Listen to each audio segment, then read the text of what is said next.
Denise Hill.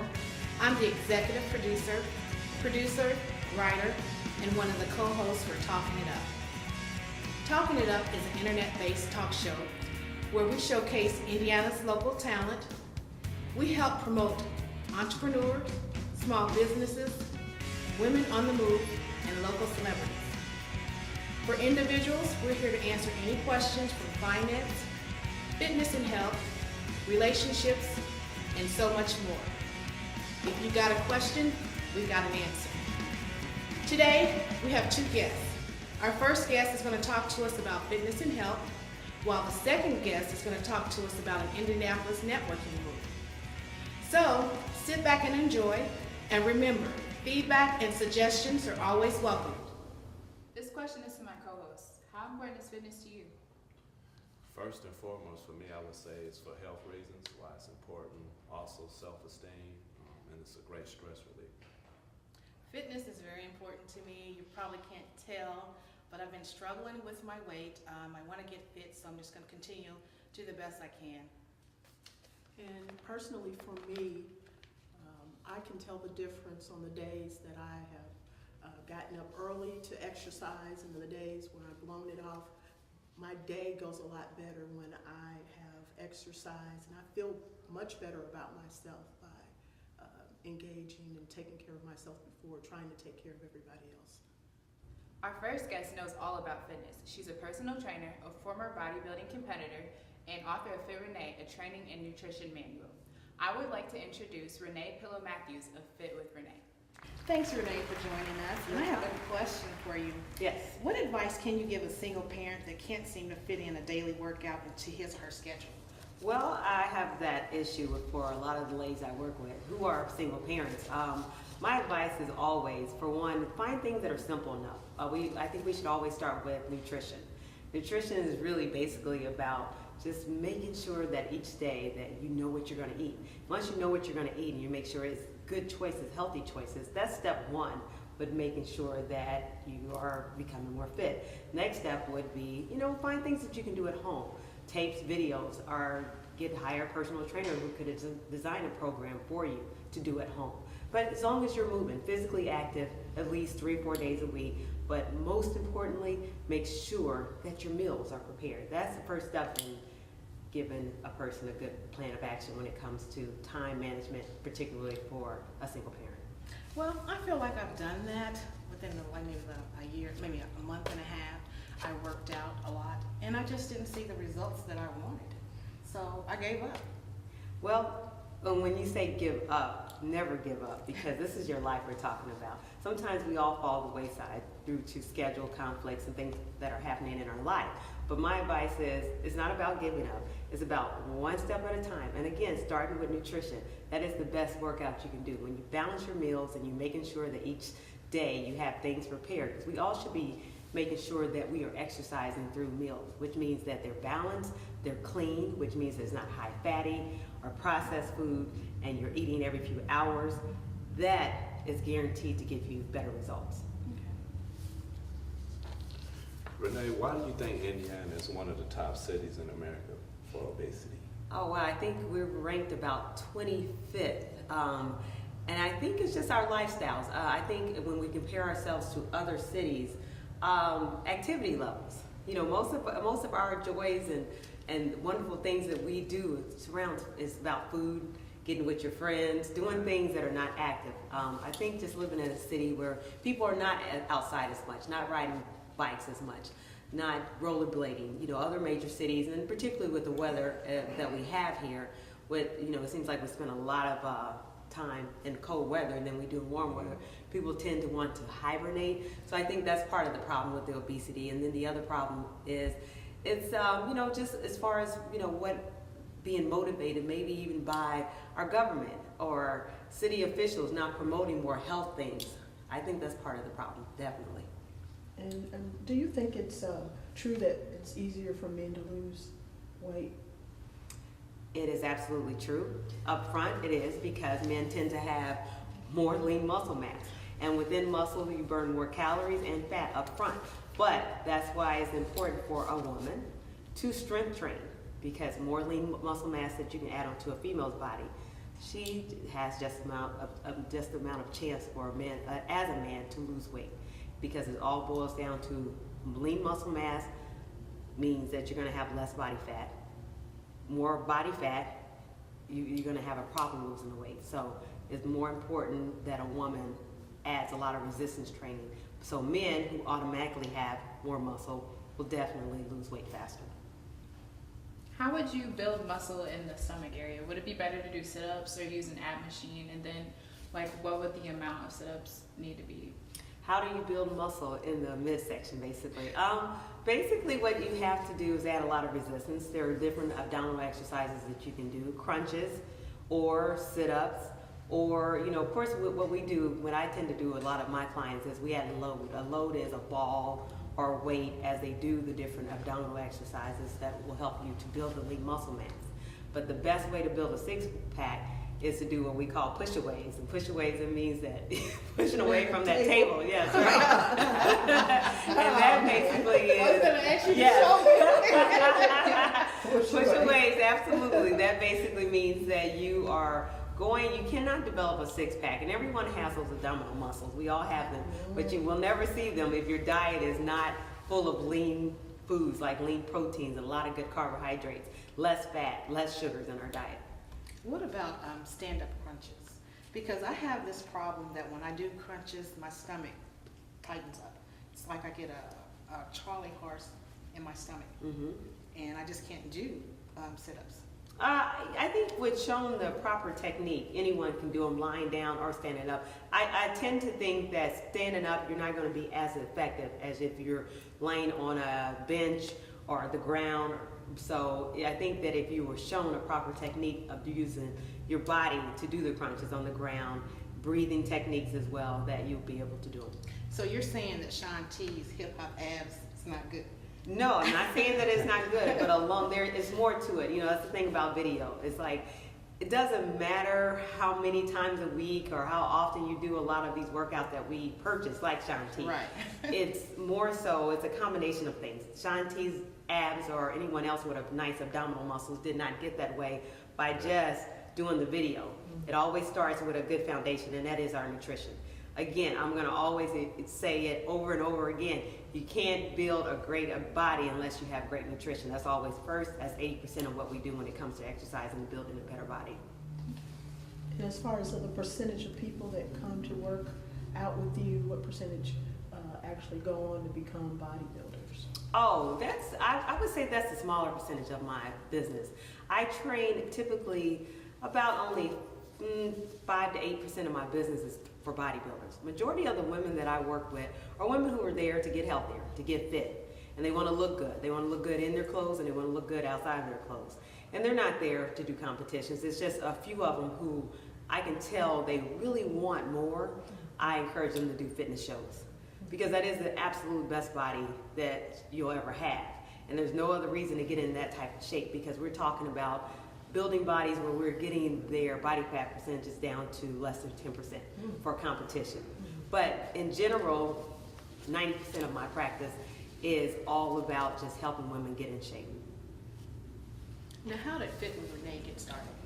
Well, it got started back in my day, should I say. I was actually overweight for a long period of time, and after my 2 children, I looked in the mirror one day and I was just like, enough is enough. And I was actually going to aerobics classes and working out probably 3 or 4 times a week and never saw any results. And you know, it kind of got me down, and then so I decided to hire a trainer. And once I got into that, I also worked on my nutrition and discovered that, you know, wow, this really worked, adding good nutrition and working out. And so I was approached by a couple of friends of mine in the gym who kind of like, as a dare, like, let's do a bodybuilding competition.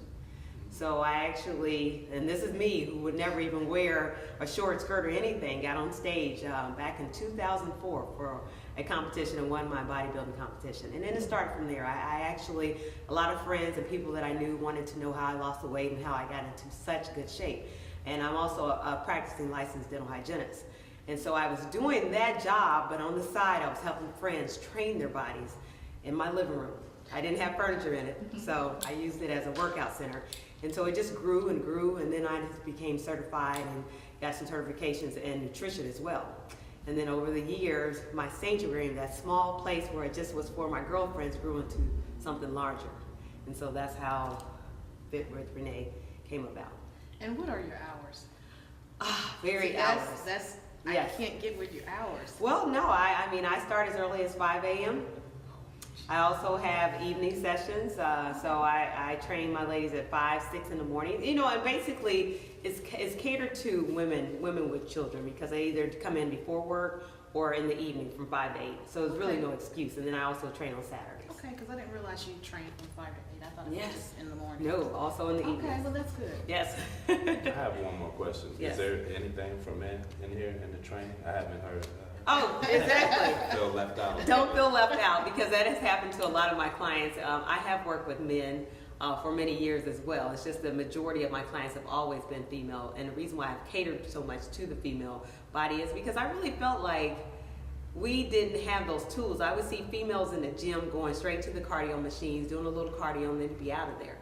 And training your body with weights does so much more. You develop so much more of a better body. Your muscle mass is leaner. You actually don't pick up weight as much when you train with resistance.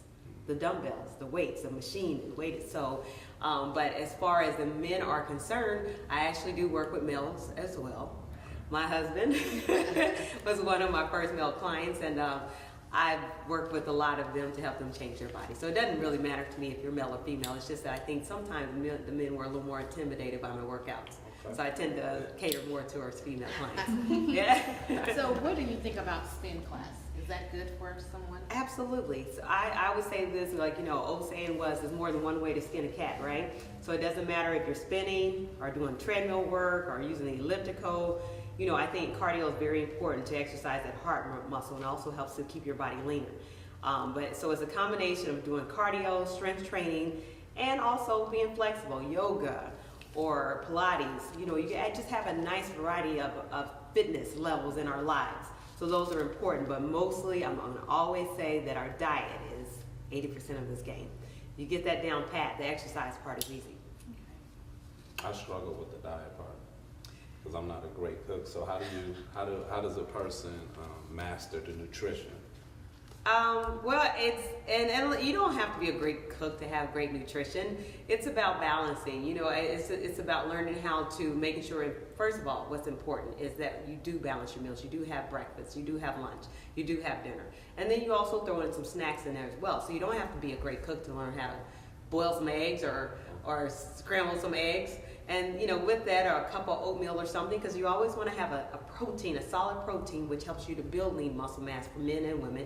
You need to have that in each of your meals, and that helps to keep your body satisfied and leaner, because protein is dense, and our bodies have to work hard to break proteins down. So you just need to know what to eat, not necessarily know how to be a great cook. Most of us can fix chicken, whether you're grilling it, putting on your George Foreman grill. You know, so as long as you have those lean proteins, and then again at dinner, chicken or fish or turkey. So you keep it simple. You throw some vegetables in there. So it's not like mama's meals. You got to cook these heavy, big meals that we were accustomed to growing up with. It's more so about simple meals all day long. A meal is a protein shake and a piece of fruit.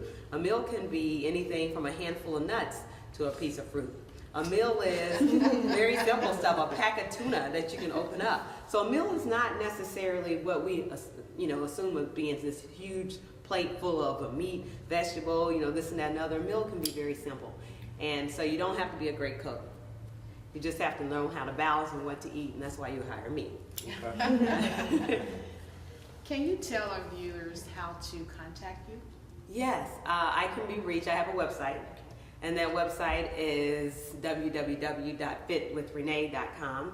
I also can be reached. We have a phone line that's 317-503-8104. Thank you, Renee, for joining us on our first segment of Talking It Up. I hope some of our viewers and our co-host will take advantage of your fitness program. Thank for having me, guys. Thank you. All right. Our next guest is a member and ambassador of Successful Thinkers of Indianapolis, a networking mixer where members get to know, like, trust, and respect each other. She is here today to talk about the Community Networking Group. I would like to introduce and welcome Faith Moore McKinney. Hi, Faith, and thank you so much for joining us. I have a question for you. How did you become a part of the networking group, and how long have you been a member? Well, Successful Thinkers as a whole, it's a national organization, has been in existence for 5 years. And Indianapolis chapter has been in existence since January of 2010. And then the leader was Terrence Winslow. And I met him and I told him I wanted to be a part of that group, and he allowed me to be the host from the very beginning, and I've been doing it ever since. Okay. And you're also an author. Can you tell us a little bit about your book? Oh, thank you, yes. My book is Schmingling. It's the art of being well connected through blatant self-promotion.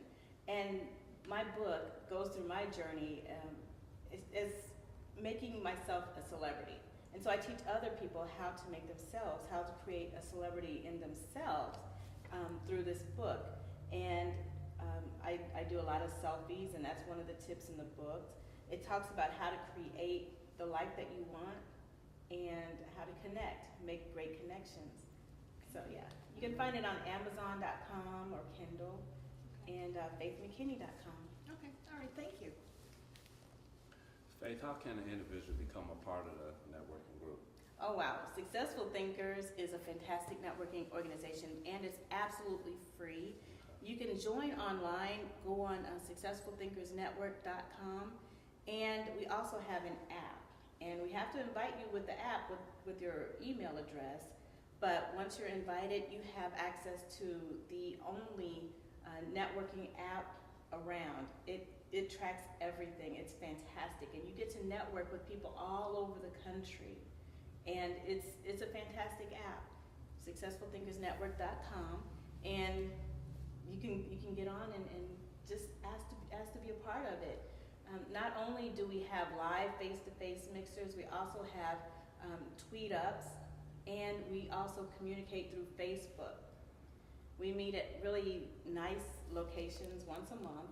And we also have a new chapter called Successful Thinkers of Indianapolis Downtown, where we're meeting on the 26th of April. I'm not sure if we're airing by then, but the 26th of April at the Alexander Hotel in the morning time. So Okay. we've got a great variety of times for people to join. Okay. And exactly what is the mission?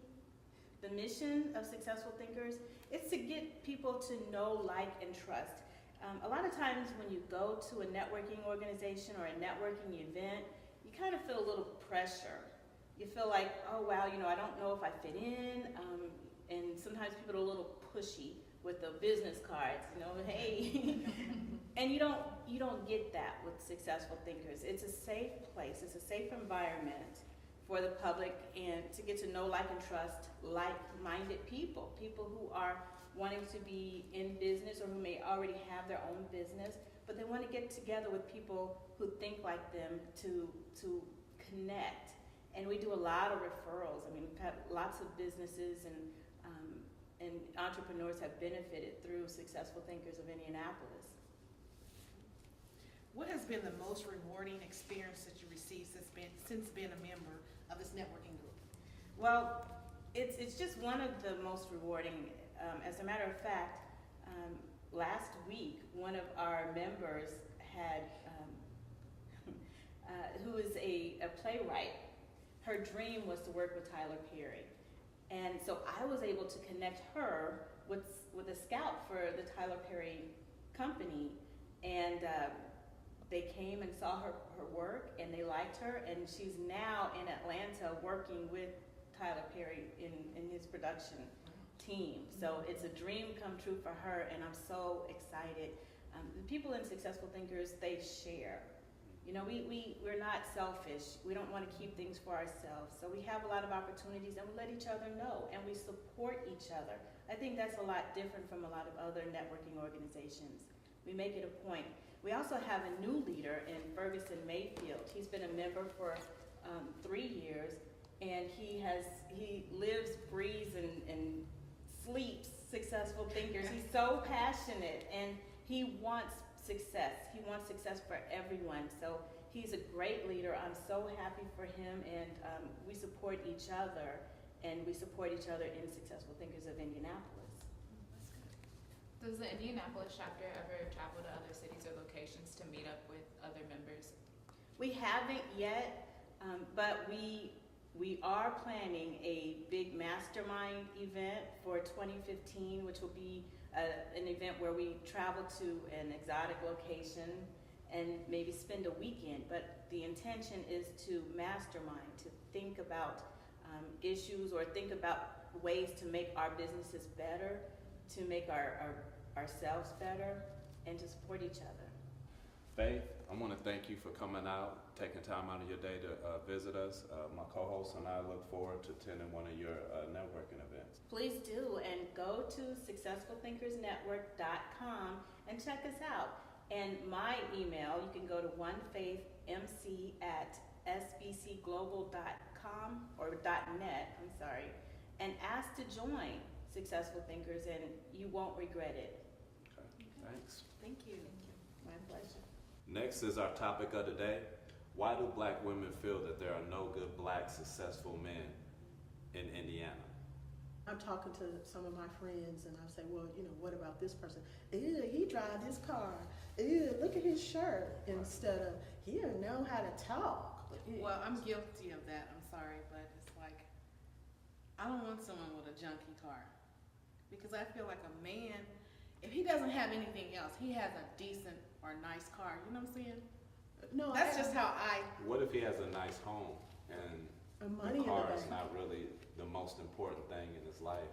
Maybe he likes to maintain a home and he understands that a car depreciates the second you take it off the lot. So it could be a smart man that you're actually passing by and you're looking at the guy with the nice car, but he may actually be living with his mother. Because he That's has to true. have those rims. That's true. Right. Well, how do you feel? As a student in college, I see a lot of black males in college. They're there, they're getting their educations. You just have to go and find the right people. Like, you have to project what you want to come to you. You can't just sit and wait for someone to have a nice car. Also, being in college, most people don't have a nice car. You need to talk to those people and see where, make sure they're going somewhere. You have to ask, you have to get to know them and know what they're trying to do, where they're going. At least at this point in my life, I would like to know what people are doing in the future, not necessarily what they're doing right now. And you can actually tell from what they're doing right now if they're gonna be successful later too. I guess I just don't get out that much. I'm either at home, at the gym, at work, or the dance studio. So I need to get out more. Yes, Environment is key. Yes. I agree. So if you're going out with your girlfriends and your girlfriends are just going to the mall and getting their hair done and to the dance studio, there's not. At the dance studio, I find there's a lot of married men and white men, and I don't do either. So it's like I'm just left out in the cold.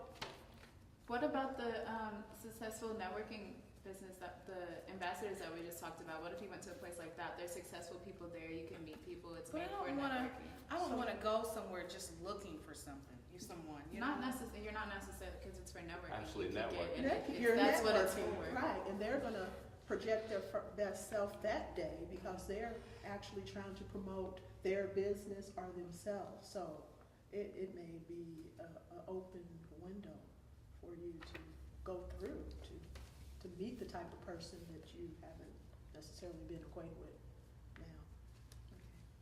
My topic of the day is, why do black men date outside their race? I'm not sure that maybe some black men date outside their race, but at some point, isn't it personal preference? It's not actually against the law for a person to date outside their race.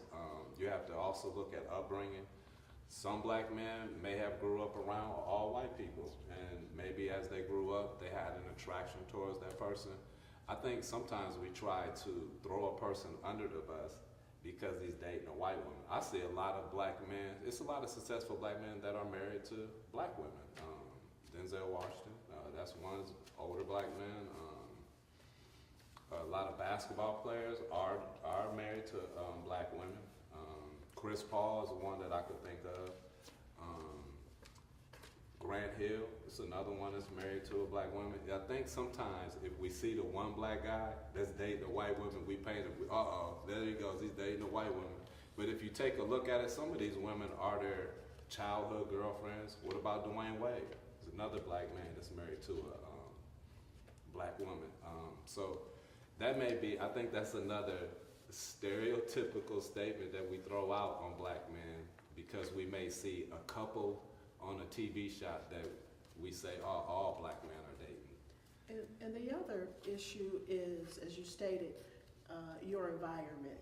So if you have a young, successful black man that's into science and technology, and he's working at that type of company, or that's what he was exposed to because he was in gymnastics or one of those, maybe not one of the most popular sports, then you're going to be attracted to the people you're around. So some of it is because of availability, your time schedule, their time schedule, your interest and their interest. Well, you want to take someone to an opera, and they're like, "We ain't going to no opera. What's that?" Exactly. So then you learn that I won't say that to another black young lady. Right. I may say that to someone else, and they say, "Cool, let's check it out." Are they open? You have to be open to new experiences. And sometimes, if you don't have, the certain type of swag, they're not going to give you the time of day. Well, I think a lot of black women feel that when they see a black man with a white woman, they just feel like, the black woman's not good enough. They don't stop to think maybe it has nothing to do with the color of someone's skin. Yeah, but I think if we started talking more about things like this, that we will, because it used to give me a little bad feeling too, growing up, but as I got older, I started realizing, like we were saying, it has a lot to do with environment, interest, and like we was talking about in the last segment, a lot of places that you're going to, you're seeing a lot of white men, or maybe it's a black man. So that's because the environment that you are in, that's what you're seeing. So if one of these days, you may end up dating a white man. You say no, but you never know. It may I be. like men with color. Okay, And I but don't want them to have to go get a tan just to have that color. well, but what if that person has good conversation, turns out has a good career, and then the only reason why you're not going to date them is because they're white, and if you have a good time with them, you're still going to just say no way. I just can't get over that color. I'm sorry. Call me petty, shallow, whatever. I just like my men with color. I like my men like I like my coffee. I can't have it too dark and I can't have it too light. It has to be just right. How do you feel about that? You're the youngin on. Speaking to black men about this, like in school, and just like it's something that comes up like frequently at school. The ones that say they date white women, it wasn't because they were like white girls are better or anything like that. So most of them it was because of like some bad experience that they had with black women, which they would say like in school black girls were mean to me. They said I had crusty lips or just like something like that. They would say that Ashy. You rashy. That black women were being very superficial and they wouldn't speak to them. Like some of the things we were talking about with the cars and like all of that, they would say that the black women don't really appreciate them, and they go to a white woman and they appreciate them and they show them love. And so that's what I've heard. That's the most like Turns frequent into answer. personal preference. Yeah. I've heard that, and I've also heard that black women nag too much. I think you can get that from both races, Exactly. actually. So I Exactly. don't know if that's a valid. Right. In general, depending on the day and the time And then I hear that when you get with a white woman, she's easy to pull things over on than a black person. So a black woman. I think you can do So, that I don't for know. both races as well. Yeah. That's also just that's a people thing. Like how we were talking about personal preference. I feel like that's something, if you find a person that is easier to do, like it's gonna. I have a problem when I see that with some people, not everybody, but just some people, and I haven't figured out why. People that I know that date outside their race, I don't have a problem with it, but it's the people that I don't know sometimes, and I don't know if it's because I feel like, oh, well, there's another good-looking man that's gone the other way. But But it's not, I don't look, I guess it's not, he's not gone forever. Maybe he's just dating. Maybe he just found somebody that he liked and it happened to be a white woman and they're dating now. But I know men that date white women and I don't think that they would just say, well, I'm off of, I'll never date another black woman again. I think it has a lot to do with the personal preference and if they actually like that person. If that was the person that was there for them during a time of need or something like that, I think that has a lot to do with it. But there are stereotypes. There are men out there that swear off of black women. So I'll never date a black woman, and that's his personal preference. Maybe he did have something that black women done to him that he feels like I'll never date them again. But I think that's also a shallow reason. You know, that's a shallow reason to just go severe on black. I'm never dating them again because she said my lips are ashy. That's kind of tough, you know, because I'm sure there's other black women that'll treat you better, you know. So I think you should keep an open mind when it comes to stuff like that. Because after all, your mom is black. True. What if you didn't have a good relationship with your mom? Right, so it could be tainted. Right. Your grandmother and your mother I and just your never had the aunties. desire to date outside my race because I love my black men and I just want to stick with them. Too bad they just don't stick with us. Well, that's not true. And the whole like dating outside of your race thing, I feel like it's more about, well, I'm younger, so I Go ahead. don't know if it's different for my generation, but I feel like it's more about personalities and just people and like the personal preference thing. You're gonna go with people that you're attracted to because you're attracted to that person and what they're doing and their experiences and just what you're gonna be attracted to more of what you are. So if you're not the typical black person, then if you can find another atypical black person, then that's wonderful. But if not, then you're gonna find someone that's more like you. And I think it's a color thing with me because like with black people, I don't want to date someone that's really light. So you're just talking about like appearance wise. You're into Right. you're just totally turned off by the person because of the color of their I skin. just don't like, I like my men a certain color. I'm sorry. So that person comes up and says hello to you, and you look at the color and you're like, that's it. I think that may be a big I problem. don't know. For you. I don't know. I know you're saying that you're single. And you're open, but you just But shut you're down. single and you're open, but you have so many rules of I people know, that you're I not can't gonna date. help that. And just like, but if we piggyback on what she says, the atypical black man that may be successful, maybe he's not running into a lot of successful black women. Right. That's true. And that may be the reason why he's crossing over, because when he's at work, he's running into a lot of attractive white women, and there may be sprinkles of black women in there, but maybe he's not hip. Maybe he doesn't have rims on his car, so maybe the black woman is saying, I don't like this guy because he's not tough enough. Where the white woman is saying, Oh my goodness. come by, I like the way you look. And And that could maybe be that's true. something It that doesn't he'll matter. gravitate towards. Right. That could be true. That is true. I have a big problem, but you know, You're not by yourself. I It's just not- like what I like, and I don't feel like I should have to settle or change. Okay. I like what I like. I like women.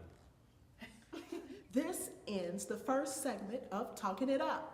My co-host and I look forward to bringing you more topics and guests. I hope this program has been beneficial, and as always, we look forward to your feedback and or suggestions. For you singles out there, our September segment will be about dating, finding the perfect mate. If you would like to find your perfect mate, be a guest on our show, write us, tell us a little bit about you and what type of person you're looking for.